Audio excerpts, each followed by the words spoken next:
Welcome to the Mindful Muscle Podcast with my fabulous co-host. Tell them what we're doing today. We are going to re-air some older episodes. A while back, our YouTube channel, unfortunately, was wiped out. My bad. And we haven't had a chance to re-air some of the original episodes. And today, we are going to re-air one of those episodes. Yes, and this guest had a fabulous story. Her name is Shelby. Give the audience a little quick background of her background and what you liked about her episode. Shelby was homeless and living in her car for a year. And it was that situation that led her to want to take really great care of her body because she's very tall and she was living in a little car and she knew that she needed to keep herself in tip-top shape.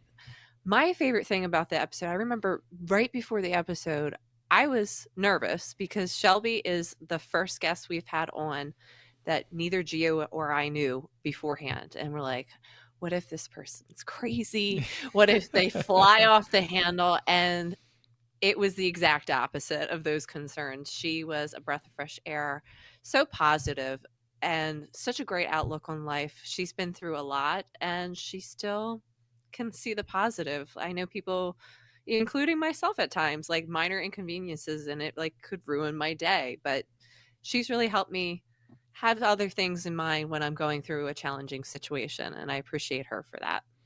Yeah, for me, what stands out is actually the fact that she always, like you said, always has a mindset of positivity. She's always looking. And even though it's not in the episode, she has many wonderful things happening now. And we'll have her perhaps on once again in the future so we can catch up. But the energy she brings in this episode, we can vouch that she is still carrying out on to new endeavors. And we don't want to spoil what those new endeavors are, but perhaps we'll talk about it in that future episode. So enjoy this episode. It re aired some time ago, but it's never difficult to listen to a positive message once again. Until next time on the Mindful Muscle Podcast, be blessed. Hello, everybody. Welcome once again to the Mindful Muscle Podcast with my co-host Jody. How you doing? And introduce our guests. Hi, everybody. For our new listeners, before I go into our guest, if you're new here, we're two individuals who both each experienced transformative health and fitness journeys separately. And we each found joy in prioritizing our health. And collectively, we've lost 140 pounds and kept it off. And we're Yes. just here to help others see that it is possible and it is worth it.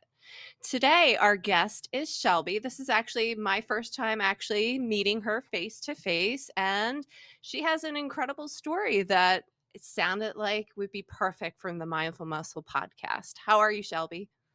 Oh, I'm so good. So happy to be here. Thanks for having me. Hey, Shelby, look, from the moment we saw your blurb on that podcast Facebook page, did you end up homeless? Like, tell us that story. Yeah. So it's not like a terrible story as far as like tragedy did not strike, thank God. Like life has been really good to me. It was actually very much a hippie journey. I lived in Okay. California and honestly couldn't afford to live. And so I lived in my car for a year. And it was the intentions were to just kind of do a nomad life and go travel across the United States and do this, that, and the other. And then I ended up getting a job and living a normal kind of life, still had a 40-hour a week job, and nobody really knew I was homeless. So that's really the homeless to health coach story is really where I leaned into taking care of my joints head to toe, because I knew I'm a large human. I'm 5'10". I'm not a tiny woman, Hmm. and I have a tiny Honda Fit. And so like my body in that car, I knew that I had to like make sure everything was functioning well. And so that's when I really leaned into like head to toe check, making sure every joint is functioning properly head to toe. I knew that nutrition really played a role in mental health. So I knew that I had to nourish my body in a way that I was trying to keep that lifestyle a secret. So I knew I had to nourish my body in a way that I kept myself mentally sane. And so, yeah, I did it for a year, and it was an adventure, and it was a check on life as far as how privileged we are to have a roof over our head, to have safety, to have a bed to sleep in. There's a lot of things that come with just having a home that make a big difference in our health. Right. And I think more than anything, life was testing me and like, hey, can you handle it? Can you just giving me a little test? Right. Hmm. So let me Oh, ask you though, wow. before we dive into your fitness and the mental side and the physical side, were there any moments during that year of living in your car that you felt unsafe? Like, where would you park the car? How would you protect yourself? Yeah, so there were only a couple of times that people tapped on my window, but yeah, it was terrifying, right? It was like my thought pattern was park in residential areas. That way, if something happens, I can lay on my horn or whatever, and hopefully somebody hears, right? That was kind of Mhm. like safety mindset. There was two times that I parked elsewhere, and those two times were times that someone came and tapped on my window. And so the first time it was in like a parking, not a structure, but like park and ride kind of, Yeah. parking lot. Hmm. And a police officer tapped on my window. And this was when I was fresh to living in my car. And he's like, do you have somewhere to go? And I was like, no, this is it. And he's like, well, you can't stay here. This isn't safe for you. So it was like a blessing in disguise, I'm sure, in some way. Maybe he saved me from something that was much worse. And he was really kind and let me go on my way. And so that was like the first initial scare. And then there was a second time that someone actually got in my car. And Oh that my was when God. like the homeless journey needed to end, right? That was my signal, Hmm. like, hey, you've pushed it far enough. Um, and this person got in my car and asked me to do some things. And I got out of my car and just booked it. I just ran. I was like, Wow. it Wow. was just like Yeah. one of those things. I would rather get away with my life and not have anything worse than that. But that really shook me, right? I was like, gosh, Hmm. that could have been a lot worse than what it was. And so, yeah, there was definitely times that it was sketchy and unsavory for sure. What did your health and nutrition life look prior to being homeless? Yeah. So prior to that, I had been in fitness. So probably 8 years prior to that, I had been lifting and working on my Mhm. body. And so I was overweight for most of my childhood. And then like right around post high school is when I started to get on the fitness journey. Around 18, 19, I was doing like the CrossFit type stuff and going way too hard. And I was trying to outrun some really, really bad behaviors, be it drinking way too much, eating really crappy foods, and surrounding myself with people who I probably shouldn't have, right? All these things. And so, really, my fitness was like trying to outrun some really bad habits, which we all know that doesn't work. Yeah. Um, Yeah. and then, and then, like I said, when I did start to live in my car, it was like, okay, now you need to double down on making sure everything's functioning properly. Yeah. And Yeah. for those who just heard that, when you're younger, 18, 19, even into your early 20s, you could almost mitigate some of the bad habits, but they will catch up to you in your 30s and Definitely. your 40s and 50s. So if you could do it right from the get go, you'd be much Mhm. better off. So that's good because um, a lot of times, when did you realize though that, yeah, this has to change because you can't keep robbing Paul to pay Peter with your health? It didn't come till much later, actually, unfortunately. I was talking to you guys a little bit. I was in the coaching game and realizing what entrepreneurship life could look like, and so that kind of led me down this journey of being a health coach, right? And even as I've been developing these habits, I realized that especially when I got into personal training, I was teaching something and living something different. Mm. And the drinking and stuff had ended prior to that. But what had happened was, is I swung into the other side, right? I like was outrunning some really bad behaviors, and then I started to work towards bodybuilding, and that can be a really toxic community, especially if you get the wrong coach, the wrong person leading you down that world. So I had really bad body image issues. I had disordered eating patterns. I was like Wow. going down the other side of that, where I was like hyper restricting. I got so skinny, and it was just like, the other side of Mm-hmm, of mm-hmm, the fitness world, right? mm-hmm. And so it took me some time in actually working with people and training people and seeing the fluctuation in how we all show up to evolve those habits towards something that's more towards longevity. And that's what I teach now is fitness for longevity. It's like finding movement that you love and that you'll consistently do, nourishing your body through food, and surrounding yourself with the right energy, right? That's important too. Already, we haven't divulged in your story too much, but you just have this vibe about you, this positivity that's like people who have been through less scary things and they don't have half the positivity and vibe that you do. So it's amazing. Oh, thanks.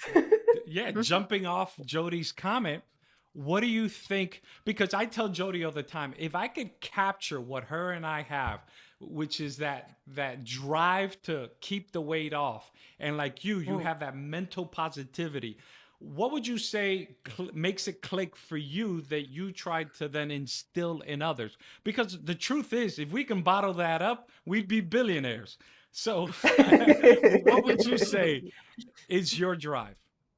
I think finding your motivating factor, right? So this was my mantra when I moved to California was so the girls dream bigger than they're supposed to. And this was directly correlated with my niece and my sister and like growing up in a space where it was like, work a 9-to-5 job, have something that's consistent and predictable. And like, I've always been this wild card. I've always just been like, just jump and we'll see what happens. You and Jody will get along then. Oh, beautiful. Yeah. So that kind of became my mantra, right? And I think it's really important to find your why, to find what is important to you and why you want to live this existence, right? If you're, and again, I've gone through all sides of the spectrum, right? If I'm just chasing a vanity metric, you're always miserable. Always. It doesn't ever bring happiness. But when you're like looking at it towards the lens of like, I want to feel good for the rest of my life. I want to be able to run around with my nieces and nephews and maybe my children one day, who knows, like that's the goals. And so, yeah, it definitely was a big shift in that. You talk about longevity. How do you define longevity? So when I'm talking about longevity, I'm thinking health span, not just lifespan, not just living more years. It's more years that we feel good, right? I work with a woman who's 84.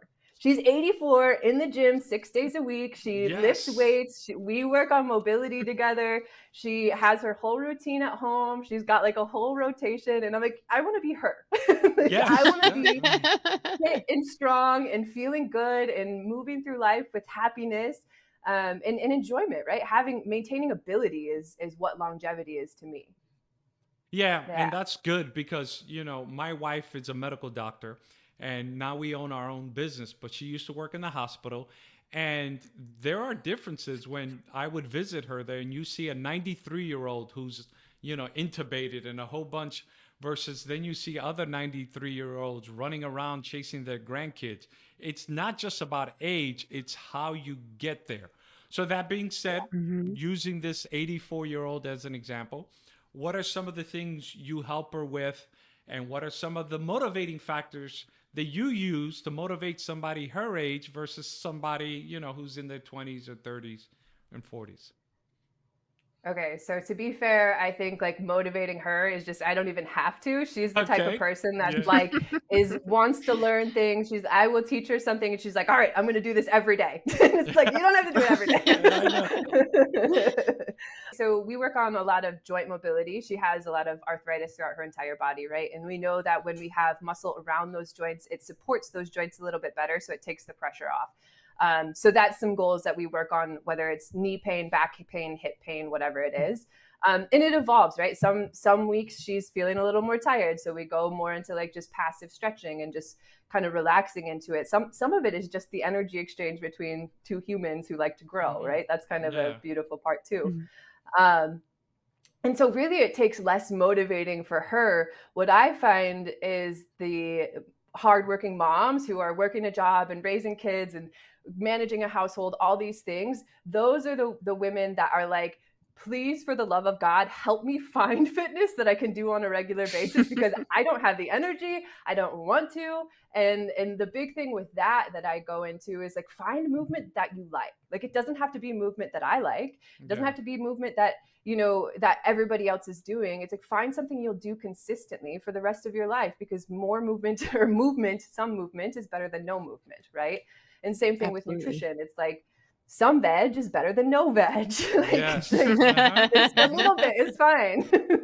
Yeah. So yeah, the motivating, I think it depends on like where you're at in life. And really, you know, I think we all know this as well. It comes down to like a lot of the belief system you were taught as a child, right? Like the things that were instilled in you at a young age, those carry over into adulthood. So oftentimes we have to address those beliefs of, I'm not capable, all these different things. That's like a lot of the shifting mindset with that kind of thing.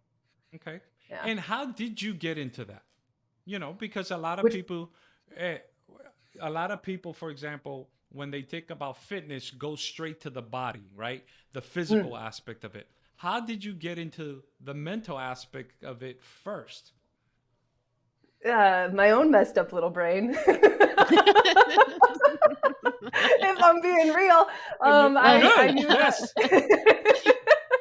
I knew I had to, you know, so this is something I know about myself, is when I work out, I feel better in all areas of life. And I think being able to translate that and teach that to other people is the main goal with my program, right? It's like, you will feel better if you nourish your body with the right foods. I'm not saying stop eating the chocolate or the cake or whatever it is that you're into. Or it's the like banana bread. Eat mostly good. Yeah. Yeah. It's like, enjoy that part of life too, but mostly nourish your body with the things that are going to feed your cells, feed your brain, you know, that kind of thing. And yeah. So it's like, okay. So for those of you listening, and Jody and I advocate this, you can't help others unless you start with yourself. You got to help yourself. And that's a form of self-love. And once you can start on that journey for yourself, I'm pretty sure it was the same for Jody, but I know for me, the moment I started seeing the benefits of working out and losing the weight, I wanted to tell people. I started, quote unquote, evangelizing others into fitness. And so, Jody, was it similar for you as well? Similar, especially since, like, because I was sharing, I've had people say, oh, I'm going to start going to the gym. They feel motivated to take some step, and some step is better than nothing, right? So yeah, I think it's important to share that when we find something that makes us feel good, because, you know, you never know who could benefit from that. Yeah, and that's, I think, the key. All right, so you helped yourself. When did you decide then, hey, I've helped myself. Let me see if I could turn this into the ability to help others. How did that come to fruition? Because you did mention you kind of have an entrepreneurial spirit. So when did that click? Yeah. So the first business I started was as a dating coach. And I just totally made it up, honestly. I was in the dating world, and I realized I was actually in sales prior to that, right? And so I was in the dating world on these dating apps, and I'm like, oh, this is sales. That's all this is, right? You're presenting your best possible version. And some people were really bad at presenting their best version. And so this is how I started my entrepreneurship journey. As I'm like swiping through, I was like, oh, I could help you. Oh, I could help you.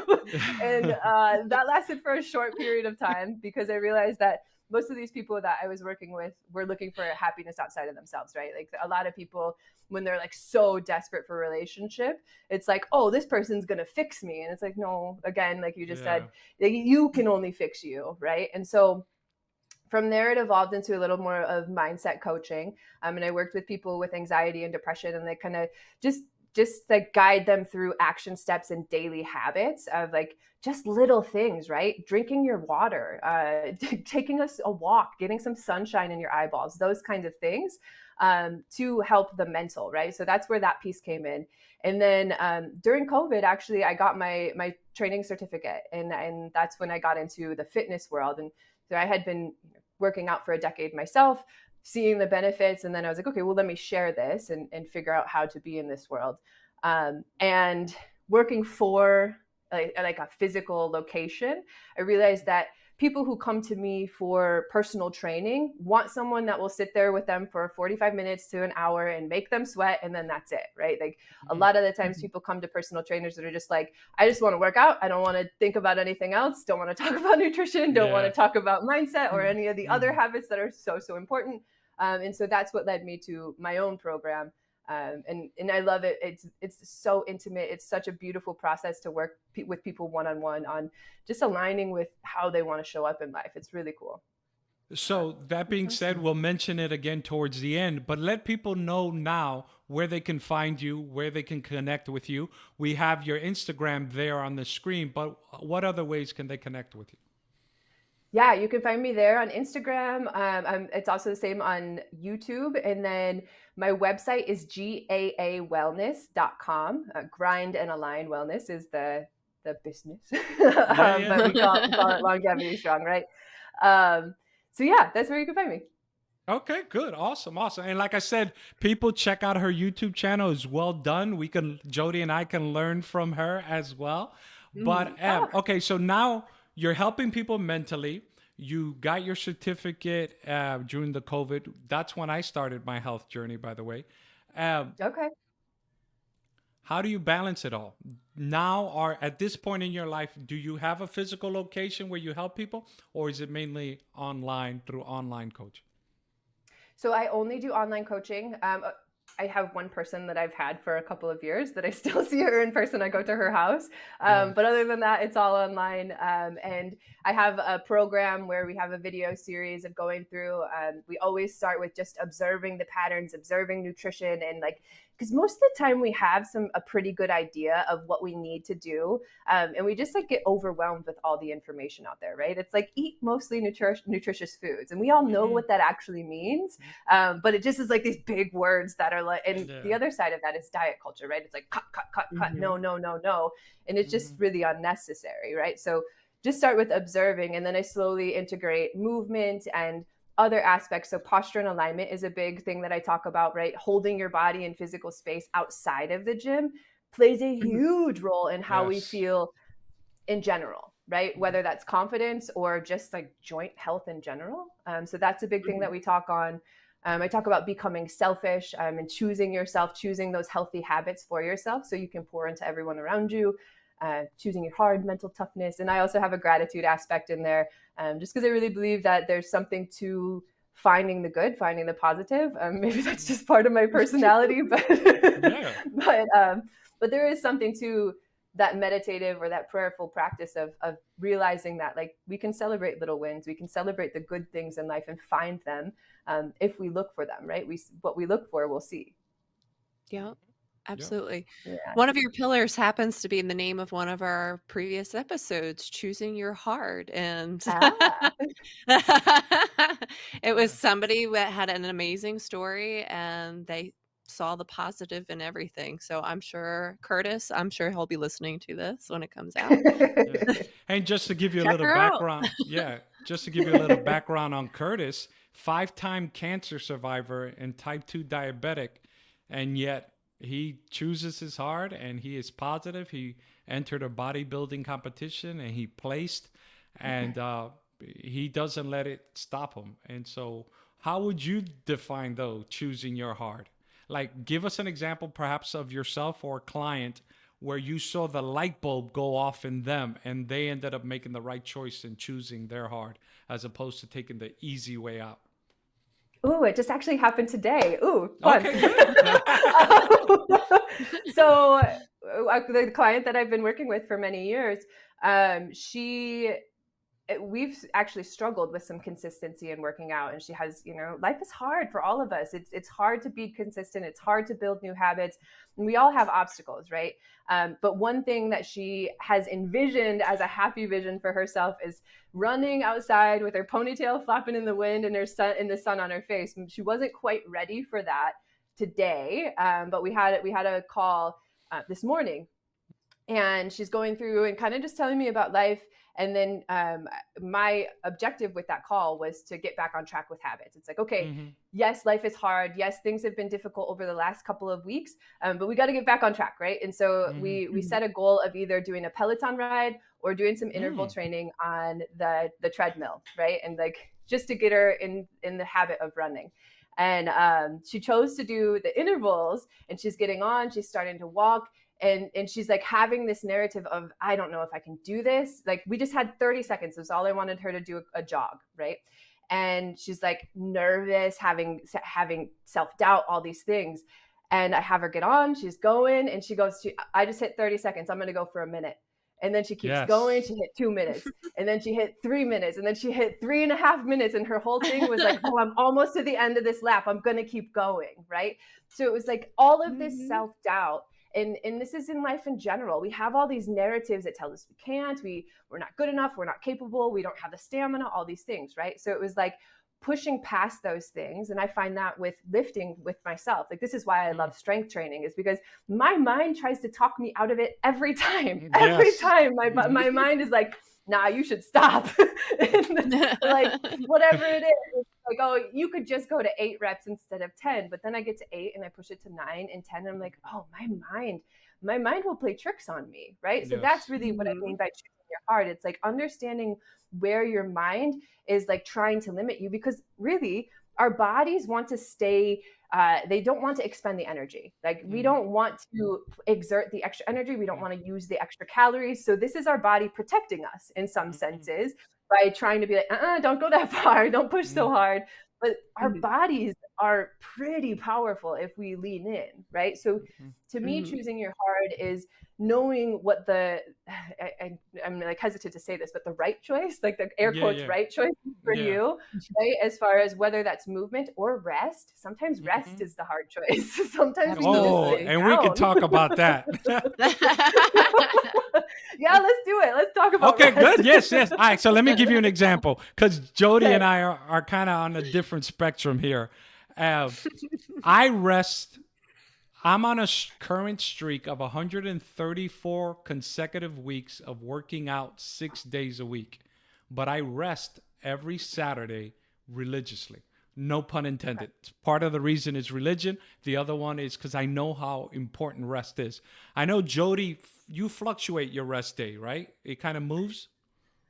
Yeah, usually it's Tuesdays, but it's not like set in stone like your Saturdays are. If my body needs it, or if I need a different day, then I will take it. I'm at a point where I can trust myself to take a rest day. I think before, in the beginning, I was scared of taking rest days because of that old mindset of, falling back to bad habits. But no, I will if I have to, but I don't think And I then took there are, one this week. Jody will know, there are some in our community who a rest day is, like no, never. I'm gonna rest when I die attitude. So what do you advocate? How do you balance it?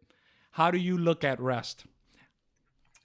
Yeah, I think it's a really individual journey. I think it's like anything else, right? Like movement, it's all such an individual process. Even our anatomy slightly varies. What I find, particularly for women, is learning to ride the wave of our hormones. This is something that I only recently, within the last couple of years, learned, right? And which is terribly, it's terrible that I did not know this, because I'm like, this is my everyday life, right? And we experience different hormone combinations every single day.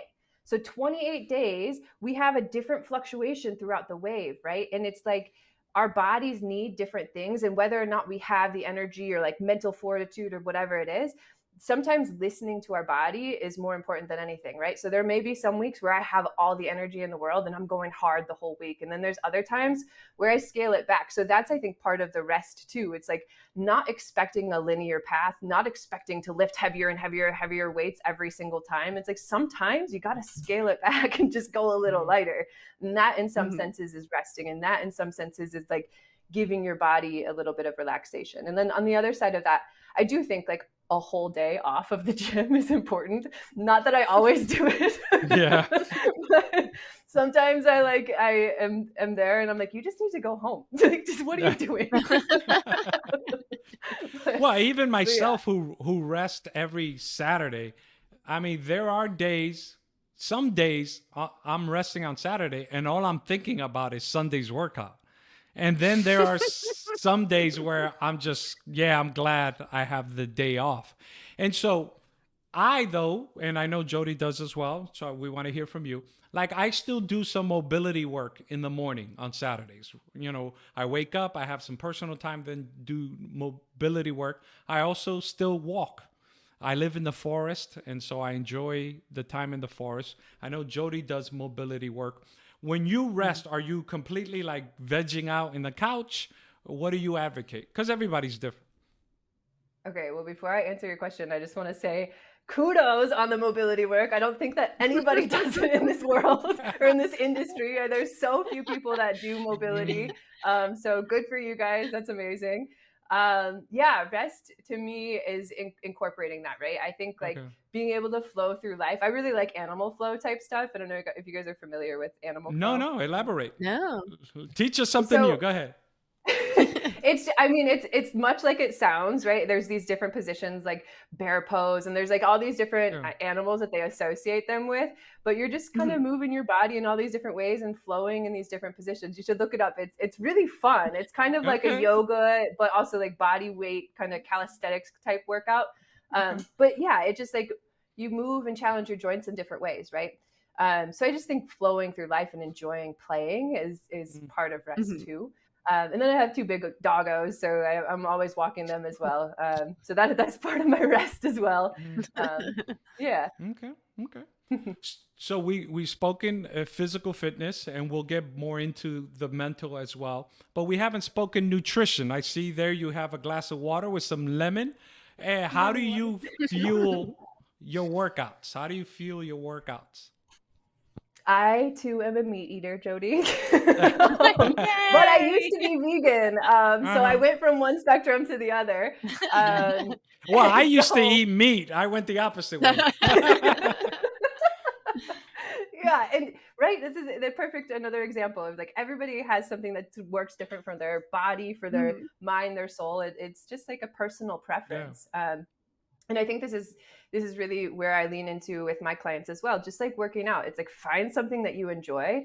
I really lean into the 80-20 rule with nutrition. It's like eat mostly really well, eat mostly foods that come out of the ground, mostly things that you understand what they are, you know what the ingredients are, it's minimal. And then like enjoy the banana bread, enjoy the cake, enjoy the cookies, the pizza, the whatever it is, because that part of life is there to be enjoyed too, right? Like we can have all sides of it. We truly can. Yes. That's where I'm at with nutrition, I think. Okay. And speaking of which, Jody knows this. I eat about anywhere between 400 to 1,200 calories of ice cream every Saturday. So see, that's part of your rest.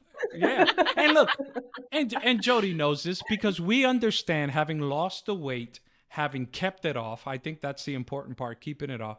That, like you mentioned earlier, there aren't necessarily good and bad foods. You just have to prioritize, I guess, the more nutritious foods. But yeah, have at it. Just stay within proper boundaries. You don't want to overindulge. All right, so we spoke rest. We spoke a little bit nutrition.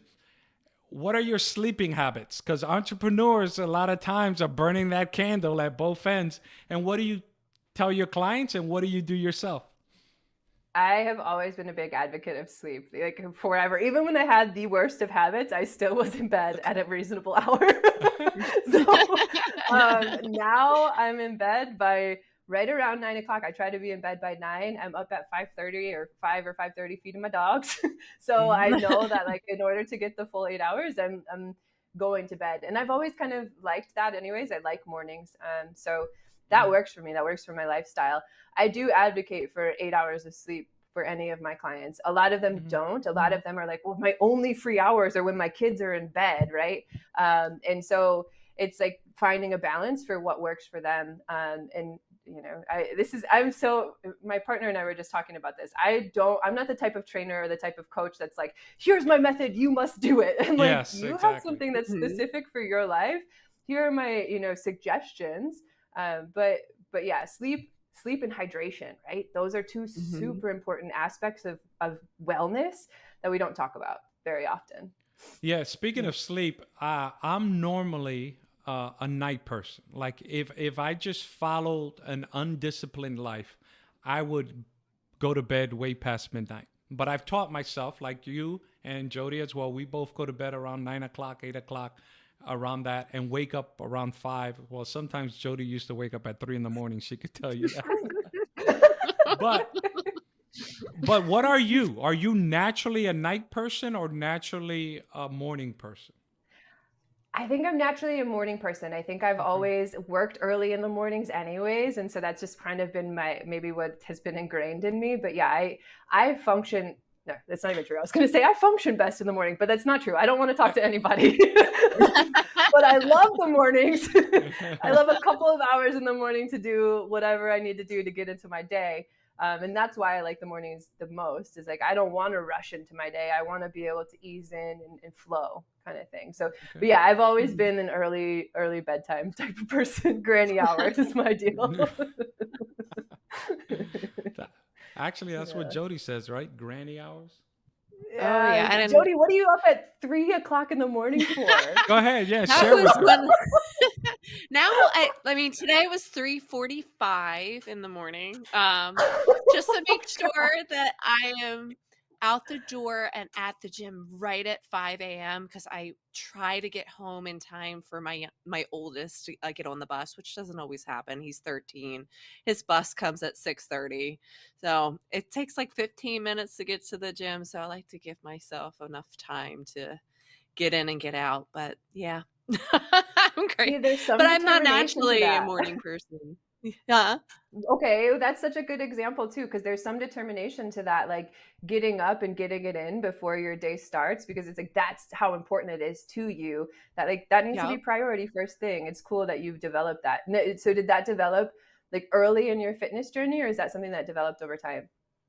Pretty early in my fitness routine because my husband works for UPS and his schedule can be chaotic at times. So it was just the only way to really ensure that like it would get done with my Mm. family schedule with little ones. So, but now I'm just used to it.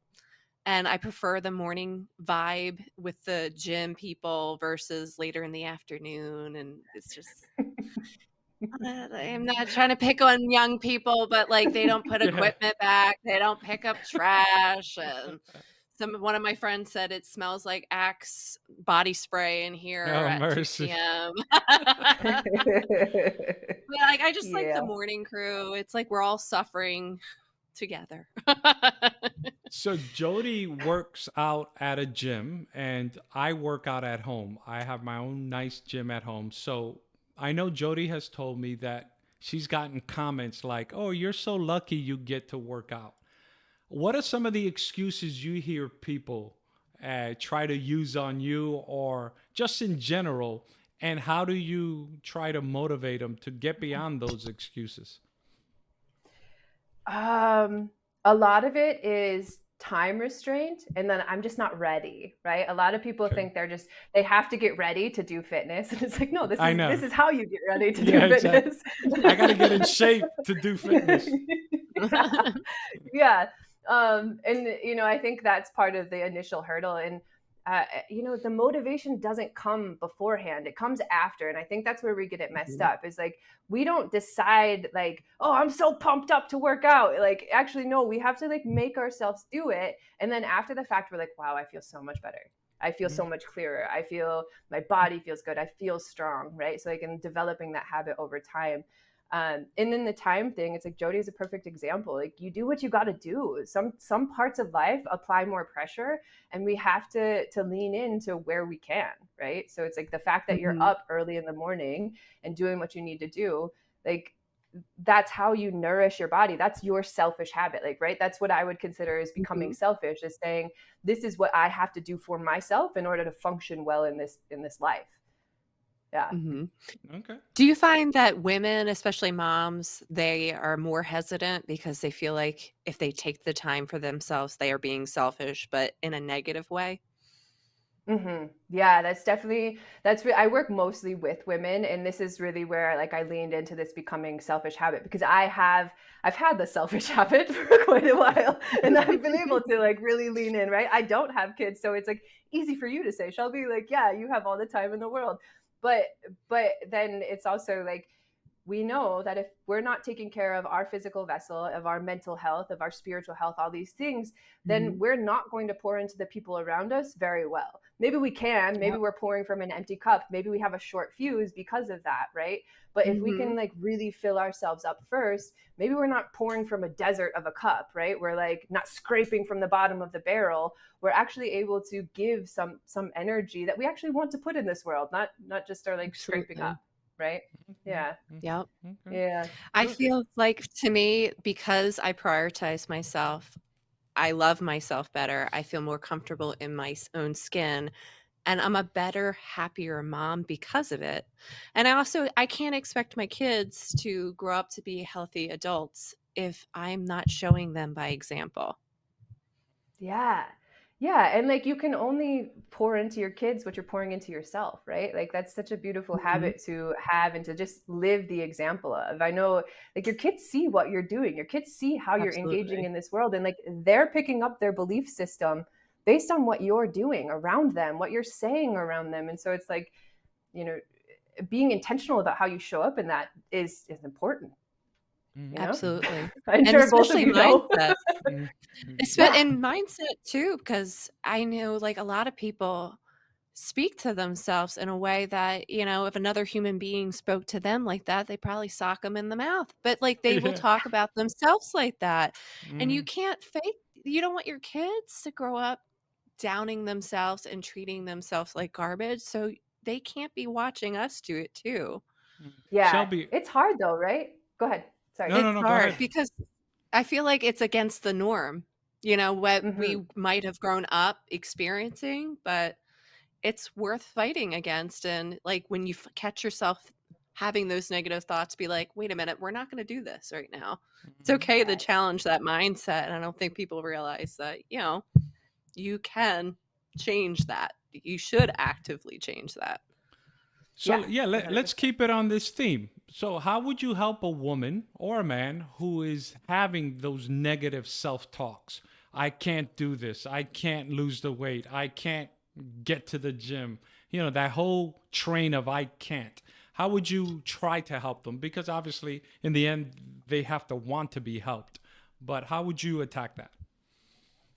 Yeah, this is the work that we do even with personal training, right? It's like we Hmm. have these limiting beliefs of what we're capable of, and until we're shown a different way, we don't even know. And so I always start with baby steps. This is just like it's just one tiny little habit, right? You only have to, commit to one thing that you can do. So even if that means just putting your running shoes on and walking to the door, and then take them off, that's fine. That's fine. Just Hmm. get dressed for the gym, right? Hmm. Mhm. Or just drive to the gym. You don't even have to go in. Just do one little tiny habit and then you slowly build onto that, right? So it's like it's you have to have evidence. You have to have evidence for yourself, right? That's what Hmm. working out does for us. When we build that strength, we're like, oh wait, I am capable of a lot more than my mind tells me. Um, and I would say eliminate some of the noise, right? Surround yourself with the right people, surround yourself with Yes. a supportive community. That's really important to have people in your corner, to have people who are cheering you on, telling you you can, reminding you of your little baby wins, because that's so important. We forget. Yes. We forget that like all those tiny habits are adding up to that big habit. And it's like we focus on the 50 pounds we want to lose instead of the 5 pounds over the next month or two, right? Like it's like Yes. just Mm. small Yeah. incremental habits that we have to focus on. But we think so big that that's why we really diminish our ability. And I always come back to this is I'll always say it's little baby Shelby showing up. Like this is like little baby me or little baby you that's holding you back, and it's okay to nurture her. I like how Jody was like essentially talking to herself, right? Hey, full Mm. stop on these thoughts.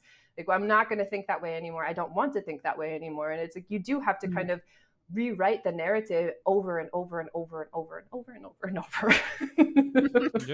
Yeah. I just heard an interview last night. You guys may have heard the name Charles Barkley, a famous basketball player from the 90s. And when he got into the league, he was 300 pounds, and the coach wasn't letting him play a lot because he could tell that he would get winded real fast. And so one of the veterans told him, look, Charles, if you want to play more, just lose 10 pounds. And Chuck was like, yeah, I could do that. I could lose 10 pounds. And then when he lost the 10 pounds, the guy was like, lose another 10. And the long story short, Chuck said, had he told me to lose 50 pounds, it would have made him freeze and not want to do it. But that little 10 pounds at a time, then when he got to 50, he became a Hall of Fame player and, a well-known basketball player. So I like what you pointed out, just put on the shoes and go to the door. Then the next day, put on your shoes, get dressed, drive to the gym. Don't even have to go in. And that slowly begins to build the stamina. And so There I is really power like that. in small steps. Absolutely big power in small steps. It's less overwhelming in the moment, and it really can make a difference. Yes. I still do this for myself, right? There's days that I absolutely do not want to go to the gym, but my bare minimum is go to the gym and check in head to toe. If you stretch head to toe and you decide you still don't want to be here, you still don't have any energy for a lift, that's fine. Go home. That's okay. But like my objective is to get in those doors and to move my body, to feel what's happening, because usually I release some kind of tension, something's in there that's like not vibing, and then I'll build the mindset from there, right? It's like, you don't have to go in fully motivated, fully confident, ready to go ripping and roaring. It's like, sometimes I really just need to check in with my body and stretch, and that's okay. Do that. Like, do what you need to do for your body. It's important. Yeah, I tell people not every day at the gym has to be a new PR. Right? Yes. Just go through the movements and check in, right? Like you're saying, right? If I stretch and I don't feel like it, then go home. But at least check in with yourself. You sound like a woman who's very well read. Are there any books you recommend, or any books that perhaps you may want to write in the future? But let's start with the recommendation first. Yeah. So this book I recommend to everybody that I speak to. It's called The Myth of Normal. And this absolutely changed my life, changed the way that I view wellness in general, right?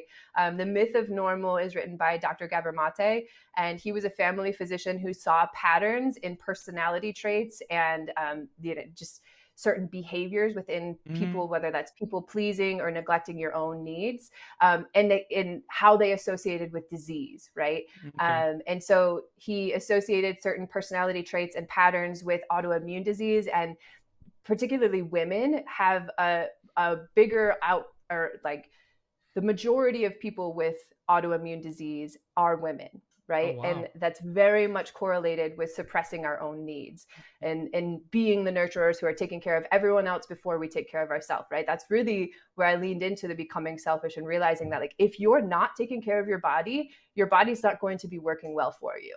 And so the Myth of Normal is like my number one go-to anytime I have anybody that's coming to me, particularly with autoimmune disease, cancers, this kind of thing. It's like the mind plays such a big role on the physical that we don't even think about, right?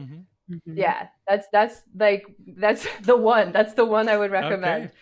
Okay. Yeah. Well, and for those who will watch later, we'll put the link to that book in the description. So it was The Myth of Normal, correct? Yes. Yep. And I'm pretty sure I could find it on Amazon and places like that. Okay. Yeah. Good. So as we begin to wrap up this wonderful time, I've enjoyed the conversation. You have a concept called everything is connected. I kind of have an idea what that means, but how do you take it, and how do you express that to your clients? It's kind of like an underlying theme in everything that I do. We attack the physical, right? Because I think it's an easy starting point. I think like this is the one thing that we have constantly every single day that we can check in with and we can realize patterns in. So this is why I do the head to toe check, is because I know, like, okay, if my shoulder's speaking to me, then I'm not going to lean into shoulders, right? So this is part of my pattern recognition is seeing what is happening within my joints.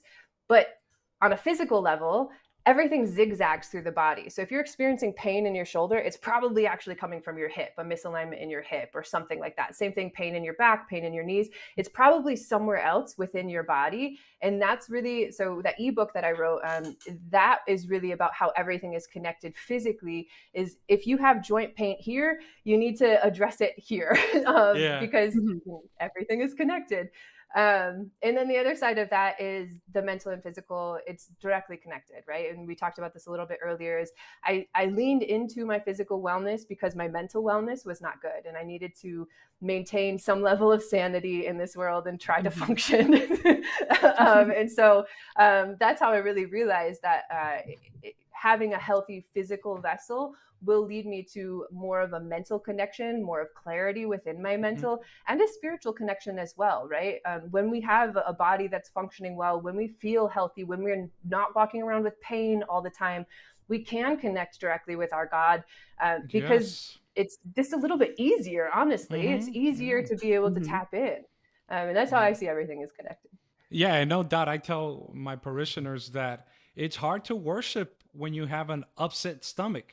And it's the same thing, you know, and so that's why nutrition's important, rest is important, sleeping's important, exercising, especially as we get older, is important. This has been, I'm glad to have met you. This has been a great conversation. Jody, you have anything else you'd like to ask her before we wrap up? No, this was amazing to have this conversation with you. You are just, like I said earlier, and still true, a vibe of your own, and it's a breath of fresh air. I appreciate you. Yes. Jody, All right. thank you so much. That was been sweet. Here's my last question, right? Okay. Tie it into the beginning. You were homeless. Obviously, now there's a house behind you. How are you now as far as that? Have you been in that particular house for a while? Are you settled in your place, or you still have that hippie vibe that I'm going to sell soon and go somewhere else? I know. I still have the hippie vibe. I don't know if you can tell, but I still have the hippie vibe. But no, I'm definitely rooted. I feel it's been a long time coming in putting the pieces together in, you know, rewriting my story, finding relationships that are healthy for me. And I am in a thriving relationship, which is really, really nice. I think that's an important part of life too, right? Relationship that supports you and is beneficial to your health, mentally, physically, emotionally. And so that's part of this home. And yes, I'm settled in this home, and it feels really, really good. It feels good to have a foundation under my roof, for sure. That's awesome. Definitely. And so there you go, from homeless to grounded and thriving. Right? Because it's not just about growing old, it's about thriving while you do it. One last time, let the people know where they can find you, where they can connect with you, and we'll wrap this up. Yeah, the best place to find me, honestly, is on Instagram. Longevity Strong. You can find me there. That's where I post most of my content. YouTube is where I place, or have been pouring a little more energy into too. So Longevity Strong there. Okay, and I'm going to put you on the spot. We're going to have you back on sometime in the future, okay? Okay, yay. All right, I'll take that. I was like, oh no. Yes, I would love to. This has been really fun. Thank you so much for having me.